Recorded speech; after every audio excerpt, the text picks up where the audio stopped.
یہی قریب میں جو رائے بند کا مرکز، میں پہلی دفعہ جب یہاں سے 4 مہینے لگا کر گھر گیا تو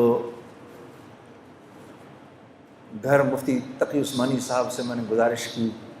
حضرت تشریف لے کر آئے، اور یہی بات جو بھی میں آپ سے کہہ رہا ہوں نا،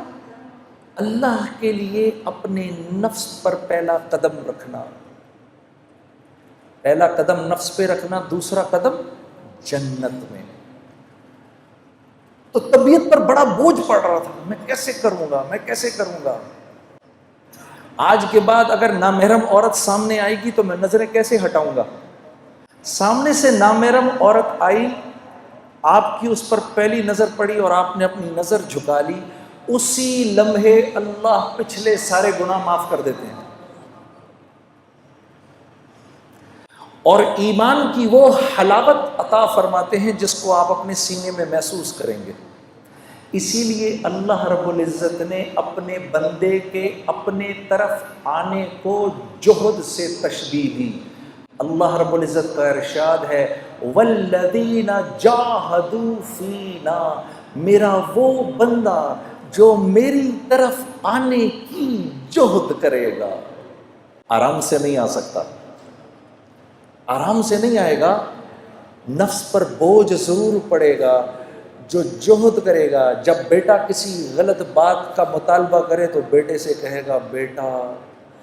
باوجود اس کے کہ تو میری اکیلی اولاد ہے لیکن میں کیا کروں، یہ گناہ میں نہیں کر سکتا کیونکہ اللہ اور اس کے رسول کا حکم نہیں ہے، یہ میں نہیں کروں گا بیٹا، یہ میں نہیں کر سکتا۔ اس کو اللہ فرما رہے ہیں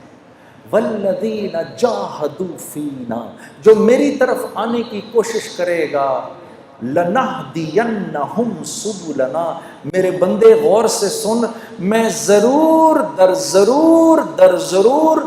تیرے لیے اپنی قربتوں کے راستوں کو کھولوں گا، پہنچ جائے گا تو میری طرف۔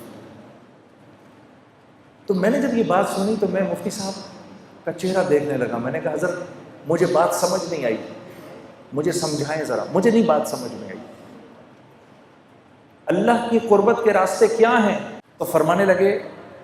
کبھی اس ماں کو دیکھا ہے جو پہلی مرتبہ اپنے بچے کو زمین پر کھڑا کرنے کی کوشش کرتی ہے، 8، 9 یا 10 ماہ کا بچہ ہوتا ہے یا 1 سال کا، جب اس کو پہلی دفعہ کھڑا کرتی ہے تو اپنی دونوں انگلیاں اس کے ہاتھ میں دیتی ہیں، پھر اپنے ہاتھ چھڑوا کے پیچھے ہو جاتی ہے۔ اب بچہ ماں کی طرف بڑھنے کے لیے پہلا قدم اٹھانے لگتا ہے، ابھی پہلا قدم اٹھا نہیں سکتا، ماں فرتے جذبات میں دوڑ کر اس کو پھر گلے لگا لیتی ہے۔ جب بندہ اس بات کا عزم کرتا ہے میرے رب تو کتنا میرا کریم رب ہے، اب تک میں نے کتنا تجھ کو ناراض کیا، آج کے بعد یا اللہ میں تیرے حکموں کو نہیں توڑوں گا، میں پوری کوشش کروں گا کہ یا اللہ میں تیرے حکموں کو پورا کروں، کمی بیشی رہ جائے تو معاف کر دینا۔ جب وہ یہ ارادہ کرتا ہے تو اللہ رب العزت دوڑ کے آ کے اپنے اس بندے کو سینے سے لگا لیتے ہیں۔ ارادہ،